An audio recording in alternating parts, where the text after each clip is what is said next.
Olá todo mundo, como estão? Estamos de volta com Naftaluf, eu sou Luffy Steffen e estamos aqui para prosseguir na minha heróica e mesopotâmica missão de comentar os fragmentos da Globoplay. E hoje, naturalmente, né, a sequência natural é comentar os fragmentos de Sinhazinha Flor. Né? Vou ter que comentar Sinhazinha Flor, porque não tem jeito, né? Bom, para quem viu meu vídeo que eu gravei com o Nilson Xavier para o canal dele no final do ano passado, já vai saber que até aquele momento, que eram 14 fragmentos no ar, Sinhazinha Flor foi o 14º, para mim, os piores fragmentos são os de Sinhazinha Flor, né? E mesmo depois, né, eu tô gravando já esse vídeo aqui no começo de 2025, já assisti os fragmentos de Carinhoso, que são bem melhores, então tudo indica que por um longo tempo, talvez até o final dessa série de fragmentos, para mim os piores vão permanecer sendo os de Sinhazinha Flor. Eu confesso, inclusive, que quando anunciaram essa coisa dos fragmentos, né, e também falaram que o que não entrasse em fragmentos ia entrar inteira, né, eu lembro que eu cheguei a comentar com alguém que falou, ai que bom, vai entrar tudo, até as novelas das 6 dos anos 70 inteiras. Aí eu falei assim, ai gente, mas aí vai entrar o quê? Sinhazinha Flor inteira? Eu cheguei a falar isso. Felizmente não entrou inteira, mas entrou em fragmentos. Veja, eu tô brincando, tudo isso é uma brincadeira, né, gente? Eu não quero, isso tudo que eu falo não é pra dizer assim, ai, tem que tirar do ar os fragmentos, não pode pôr. Não é isso. É maravilhoso que a gente tenha acesso a esse material todo hoje em dia, que a gente consiga assistir e analisar, né? Não é uma questão de querer que tire, não é isso. É apenas estou dando a minha opinião. Analisando os fragmentos, como eu tenho feito constantemente, na minha visão, os de Sinhazinha Flor são sofríveis mesmo, por isso o título desse vídeo, os sofríveis fragmentos de Sinhazinha Flor. Pois é, tanto é que é uma novela esquecida, né? Ninguém nunca fala dessa novela, ninguém nunca comenta, não é uma novela que alguém fala, né? Uma coisa é as pessoas falarem com relação a novelas dos anos 70, né? Das 6, a Moreninha, Maria, Dona Xepa, enfim, isso para citar as novelas não tão conhecidas, porque é claro que Escrava Isaura, essas coisas todo mundo cita o tempo todo, né? Mas a Sucessora. Mas de qualquer forma, Sinhazinha Flor não é nem citada pelos mais lado B mesmo. É assim como Gina, né? Meio parecida, inclusive, uma novela com a outra. Mas Gina conseguiu ser melhor que Sinhazinha Flor. Bom, Sinhazinha Flor, quando passou eu era bebê, nem sei se ela reprisou, sei lá, acho que não. E eu não tinha muita memória dessa novela, não tenho, aliás. Mas no livro Telenovela Brasileira do Ismael Fernandes, ele coloca no caderno, né, ele ou a pessoa que fez a diagramação do livro, ele colocaram uma foto aqui, né, então tem uma foto que deve ser do primeiro capítulo, né, aquela cena que a Flor vai na casa da Ruth de Souza. Ruth de Souza e Beth Mendes em Sinhazinha Flor, 77, 78, 3 romances de José de Alencar e uma só novela. Eu lembro que na época desse livro que eu comprei, ganhei esse livro, eu falei, ai, por que botaram foto dessa novela desconhecida, né? Por que não botam foto de novelas mais legais? Mas enfim. Sinhazinha Flor, o que ele fala aqui, né? Eu vou ler a resenha. Novela de Lafayette Galvão, inspirada em 3 romances de José de Alencar. O Sertanejo, Tio e A Viuvinha. Sinhazinha Flor, Beth Mendes, é uma mistura de 3 personagens. Berta, de Tio, Flor, de O Sertanejo e Carolina, de A Viuvinha. O processo de libertação dos escravos está no auge nesta adaptação que se insere em 1880, 3 anos após a morte de José de Alencar, né, importante escritor cearense. Né?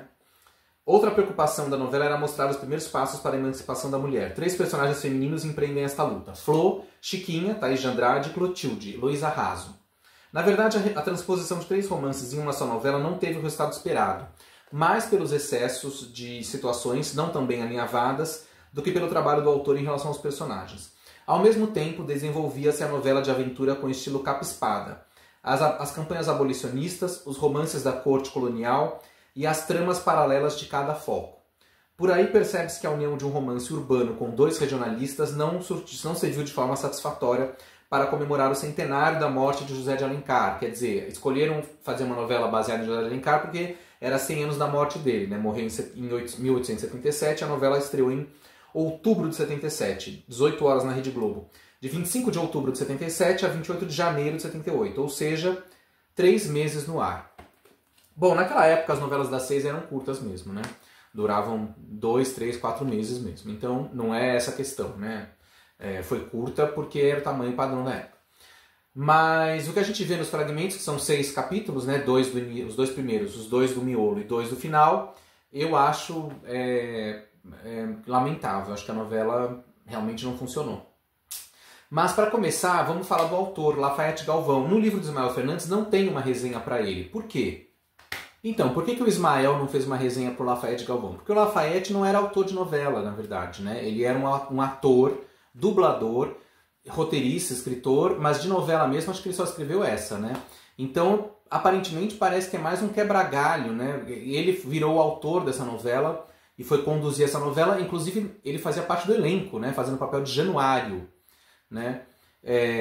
Então, né, não existe uma resenha para o Lafayette Galvão no livro de Ismael. Pesquisando na internet, eu vi que o Lafayette Galvão foi um ator que nasceu em Minas Gerais, ator mineiro, nasceu em 1931, morreu em 2019 com 87 para 88 anos, não faz muito tempo que ele morreu.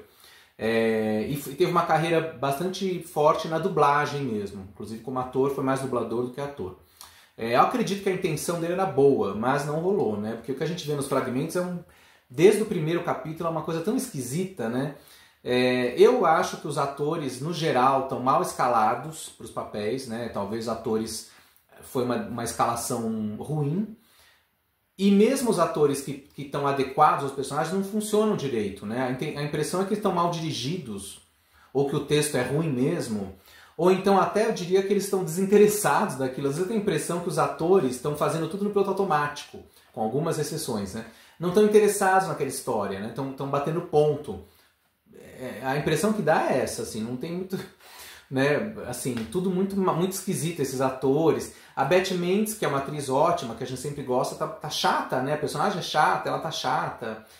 Segundo consta, a Débora Duarte foi considerada para esse papel em primeiro lugar e não aceitou, foi para Tupi.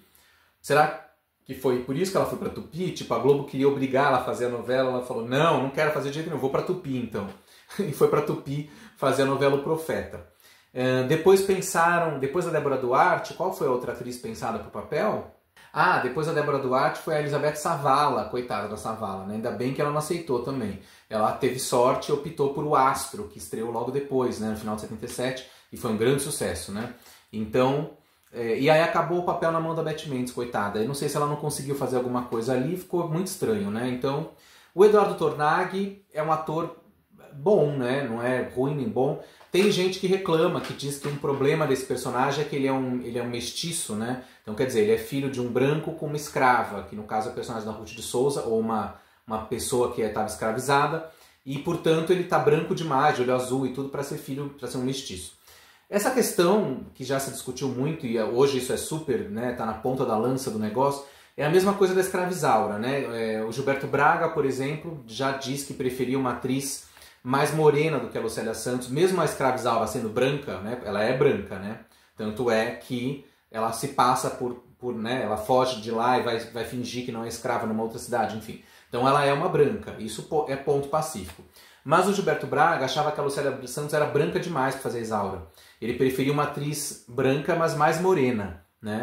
Tanto que quem faz a mãe da Isaura nos flashbacks é a Leide Francisco, que é uma atriz, né, mais morena, digamos, do que a Lucélia Santos. E no caso do Eduardo Tornag, ele é muito caucasiano, né, porque é branco, olho azul, meio loiro, enfim. Mas acho que nem é esse o problema, né? Isso é só um detalhe, são tantos problemas, né? A Ana Lúcia Torre, coitada, que é uma atriz ótima, né? E principalmente em papéis caricatos, engraçados ou vilanescos, tá perdida ali, coitada, fazendo a submissa, né? A esposa submissa, né? Não sei o quê. É tudo tão... A Thaís Andrade, que vinha de uma personagem chata em Locomotivas, né? Que era uma personagem chata, né? Aquela menina chata de Locomotivas que ela fez. Continua chata nesse também, né? Fazendo a Chiquinha, que é a irmã da Flor. Aí tem o Ricardo Garcia, né? Que é o irmão da Isabela Garcia e da Rosana Garcia, que, como todo mundo percebeu, é estranhíssimo, né? Porque ele só aparece de costas e dublado, né? Visivelmente alguém colocou a voz ali, não deu pra entender nada, né? O que aconteceu ali? Até hoje ninguém soube a explicação, né? O personagem aparece só de costas, meio enviesado e com uma voz que foi enfiada, né? Ele é dublado, porque não aparece o rosto com a boca mexendo, né? Então, assim, é estranhíssimo isso também, né? Não dá pra entender o que aconteceu. O Ari Kozlov, que faz o grande vilão, né? Que no final vira um vilão vai ficando cada vez mais psicopata, mais desenho animado. Ele parece um personagem de desenho animado mesmo, né? Aliás, o ator, daquele jeito, com aquela roupa chique, pequenininho, loirinho, vermelho de pele, uma pele vermelha, né? Tão branco, tão rosa. Ele parece o Riquinho, não parece o Riquinho dos histórias de quadrinhos de desenho animado? Parece o Riquinho, né? Se fossem fazer um filme naquela época sobre o Riquinho na fase adulta, né? Porque o Riquinho é um menino, que o Macaulay Culkin até fez, né, no cinema. Podiam chamar o Eric Oslov, que estava o próprio, né? Enfim, muitos atores ruins, mal escalados, perdidos, né? Em cenas também esquisitíssimas, tudo meio esquisito, meio mal dirigido. No meio disso tudo, eu achei, a única coisa boa que eu achei de atuação ali foi o Antônio Ganzaroli, um ator veterano, né, que nos anos 70 fazia muita novela na Globo, fez um monte de novela, Bem Amado, Selva de Pedra, um monte, né? Curiosamente, em Sinhazinha Flor, o nome dele na abertura aparece como Ganzaroli, não puseram Antônio Ganzaroli, que é o nome, né? Botaram só Ganzaroli, engraçado, né? Mas o Ganzaroli, o Antônio Ganzaroli, ele faz um personagem em Sinhazinha Flor, que a gente não entende muito bem, né, porque como é fragmento, que é um músico, né, um pianista, um músico, um compositor, alguma coisa assim, e é um personagem cômico, né, porque percebe-se que ele é um músico snob, arrogante, cheio de si, né, egocêntrico, narcisista, que fala coisas absurdas, né, tipo, esta cidade, não lembro agora o que ele fala, a minha obra, não vou dar pérolas aos porcos, porque esse povo, sei lá, ele fala uns negócios assim. Então eu achei engraçado aquele personagem, claro que é uma bobagem, um detalhe, inclusive meio gay, né? Não deu para entender também se a ideia era que ele fosse um personagem gay, né, daquela época, um músico, né, um artista meio afeminado, né? Porque ele faz o personagem assim, né, meio fresco, né? Mas eu gostei muito de ver aquele personagem. Depois tem aquela cena do tiroteio no final que ele fala: mas eu vou ter que ir lá fazer não sei o quê, eu não sei o quê. Enfim, esse personagem acabou se sobressaindo, né, no meio desses sofríveis fragmentos em estado de naufrágio, né? Enfim, acho que é isso. Enfim, e ainda por cima a gente tem também uma novela que fala sobre a questão da escravidão. A gente tem um grande elenco de atores negros, atores e atrizes, alguns muito bons, mas também perdidos ali, como Clementino Quelé. E duas grandes atrizes negras, a Ruth de Souza e a Neuza Borges, também meio desperdiçadas no meio daquele bafafá, né? Como diria a abertura de Uma Rosa com Amor. Bom, e para não dizer que não falamos também das belezas mancebísticas, vale destacar o tal do Márcio De Luca, né, que faz um personagem chamado Jorge, um personagem meio ceboso também, mas assim, que o ator tem um belo porte ali, né, com aquele bigode. Parece uma versão mais jovem do Rubens de Falco, né, engraçado. Bom, fora essa coisa toda do elenco, a própria ambientação da novela, né, os cenários são tão esquisitos, né. As cenas externas são muito ruins, né? Principalmente as cenas noturnas externas, né? Que é aquele problema. Na época os equipamentos não eram tão bons, então cena noturna, externa noturna, não costumava ficar muito bom, né? Ficava meio mal iluminado, fica meio esquisito, né? Agora, o problema são alguns cenários mesmo. Aquele cenário da caverna, onde o Eduardo Tornag esconde esqueci o nome do personagem, que estava lá preso no tronco, ele pega o cara, salva e leva para uma caverna. Aquele cenário da caverna é horrível, né? Aquilo lá parece tudo de isopor, uma coisa... Sabe o que parece? Parece quase a caverna da Cuca, do Sítio do Capão Amarelo, né? Mas ali o sítio é uma coisa lúdica, é totalmente diferente, né? Fora que a caverna da Cuca tinha um monte de couro, um monte de coisa assim, né? E lá não, lá só tem umas pedras pobres, né? Umas pedras mal feitas e mal disfarçadas. Tudo muito... Parece muito improvisado, né? A novela, em alguns momentos, né? Na verdade... Toda a ambientação estética da novela me lembrou muito o Sítio do Capão Amarelo da época, né? Aquele primeiro sítio ali, no mau sentido, né? Porque o sítio é bom, o sítio tem esse estilo e é bom pro sítio, né? Funciona no sítio, mas no Sinhazinha Flor ficou tudo muito esquisito, né? Então parece uma mistura de Sítio do Capão Amarelo com Rala Rala. Isso mesmo, Rala Rala. Alguém sabe o que é Rala Rala? Rala Rala foi uma novela exibida pela TV Pirata, né? No segundo ano do programa. O primeiro ano do programa, que foi 88, eles exibiram Fogo no Rabo, né? Que é uma novela que era praticamente uma sátira de Roda de Fogo misturada com outras novelas daquele momento, né? Mas é basicamente Roda de Fogo. Fogo no Rabo. Em 89, eles resolveram satirizar O Salvador da Pátria, né? Que era a novela que estava no ar. E aí fizeram Rala Rala, que era uma sátira explícita ao Salvador da Pátria, misturado com novela de fazenda, de escravos em geral, porque não tinha escravidão provavelmente, mas tinha A Dona Menina, né, que era a personagem da Cristina Pereira, que era hilária, que ela ficava numa cadeira de roda, era uma velha autoritária, né, dona da fazenda e tal, e ficava na cadeira de roda, e aí ela tinha um capataz, um jagunço, que era o Diogo Vilela, né, e ele ficava, Dona Menina, e sempre alguém chegava e falava assim, Dona Menina, me arranja um dinheiro para eu abrir um negócio, ela, toma aqui $5.000, né, e entregava um maço de dinheiro. Era muito engraçado, o Rala Rala era demais, tinha a Débora Bloch fazendo uma sátira da Maite Proença, da professora Clotilde, né, ela chegava na escola com roupa de aeróbica, né? E com aquele penteado da Maitê, com o rabo de cavalo, e falava, ai gente, vamos lá! Né? Querendo dizer que a Maitê em Salvador da Pátria parecia uma professora de ginástica, né? E tinha também a Cláudia Raia, que fazia acho que a delegada da cidade, né? Uma delegada meio sapatã. Enfim, o Rala Rala era uma sátira, então ele era tosco de propósito, porque era uma gozação com esse tipo de novela. Eu achei que Sinhazinha Flor ficou parecendo Rala Rala, sem querer, né? O que é pior. Então, é trash, né? Ah, outra coisa que me lembrou foi o filme A Mulher Sensual, novela das 8. Não confundir com um filme chamado Novela das 8, que já é dos anos 2000, né? Que é uma espécie de recriação de Dancing Days, não sei o que lá. Enfim, não é esse. Eu tô falando de um filme de 1980 chamado A Mulher Sensual, entre parênteses, Novela das 8. Esse filme foi dirigido por Antônio Calmon, né, que na época era cineasta, depois virou novelista da Globo. E esse filme também não é lá essas coisas, mas é a história de uma atriz de televisão, interpretada pela Helena Ramos, né, que ela está atuando numa novela de época, exatamente dessa época de Sinhazinha Flor, 1700 e nada, 1800, e aí ela trabalha numa novela, ela é a atriz principal de uma novela que tem esse look, né? E o filme conta a história dessa atriz, dos dilemas dela, das dificuldades na profissão, o sofrimento amoroso dela, porque ela é namorada de um executivo da emissora, onde ela trabalha na novela, e o cara é um mulherengo que trai ela, a torta doidada, a torta e a direito, trai ela doidado, e ela então sofre, né, não encontra um namorado à altura, todos os caras que ela tenta se relacionar, ela não consegue se desenvolver como mulher. Enfim, mas a novela que ela faz no filme é uma novela tipo Sinhazinha Flor. E eles mostram os bastidores da novela de uma forma horrível, porque assim, todo mundo com essas roupas, com esses vestidões pesados, igualzinho Sinhazinha Flor, mesmo tipo de ambientação, e os atores fazendo aquilo totalmente no piloto automático, sem saco, né?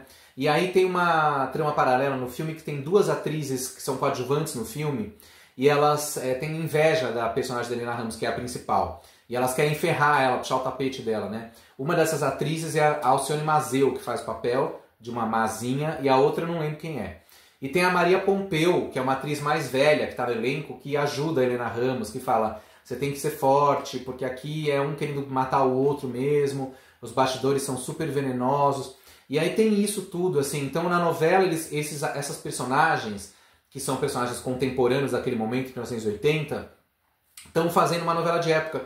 Então, como Sinhazinha Flor foi um pouco antes disso, eu não descartaria a hipótese de que o próprio roteiro desse filme tenha se inspirado, não sei se necessariamente nos bastidores de Sinhazinha Flor, mas pode ser que eles tenham pensado assim, vamos fazer, na história do filme, ela está fazendo uma novela tipo Sinhazinha Flor, né? Porque, e aí botaram, porque ficou igualzinho, né? Então eu não vi o filme agora, não fui rever, mas se a gente for rever esse filme, não sei se dá pra achar em algum lugar, que é um filme meio obscuro, passava muito na Manchete, na Bandeirantes nos anos 90, mas me lembrou esse filme, eu lembrei desse filme, porque no filme eles fazem uma novela desse tipo, de época tosquinha também, né? Meio brega, né? E eles fazem tudo de má vontade, eles não querem fazer, eles nem gostam daquilo, todo mundo trabalhando ali pelo dinheiro e tal, enfim, me lembrou.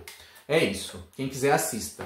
A Mulher Sensual, novela das 8, filme dirigido por Antônio Calmon, não sei de quem é o roteiro, com Helena Ramos, André de Biasi, Otávio Augusto, Paulo Ramos, Alcione Mazeu, Maria Pompeu, enfim, não lembro mais, mas enfim, grande elenco. Miguel Falabella faz uma participação pequena, ele é um do pessoal do Switcher, da novela, enfim. É isso, né? Isso foi Sinhazinha Flor. Mas é isso, minha gente, vamos ficando por aqui. Peço desculpa se alguém amou Sinhazinha Flor e ficou ofendido com o que eu falei, mas não é nada pessoal, são apenas novelas, gente, nada mais, não é vida real. Enfim, eu volto em breve com mais fragmentos. Naturalmente, os próximos a serem comentados serão os de Carinhoso, que eu já assisti, Depois comentaremos os de Espelho Mágico, que eu ainda não assisti. E já foi anunciado Memórias de Amor, e depois eu vou comentar Memórias de Amor, vou ver e comentar, né? Espero que Memórias de Amor não seja parecido com Sinhazinha Flor. Há quem diga que a novela também não foi boa, né? Espero que tenha muitas diferenças em relação a Sinhazinha Flor. Mas tem uma coisa que não é diferente. O galã principal é o Eduardo Tornag. Bom, vamos torcer para que o Tornag não seja um pé frio para novelas das 6. Ele fez A Gata Comeu depois, né? Bom, é isso, minha gente. Voltamos em breve com mais fragmentos, com mais Naftalufes. Inscrevam-se no canal, comentem, mandem beijos e abraços e estamos aí. Até a próxima.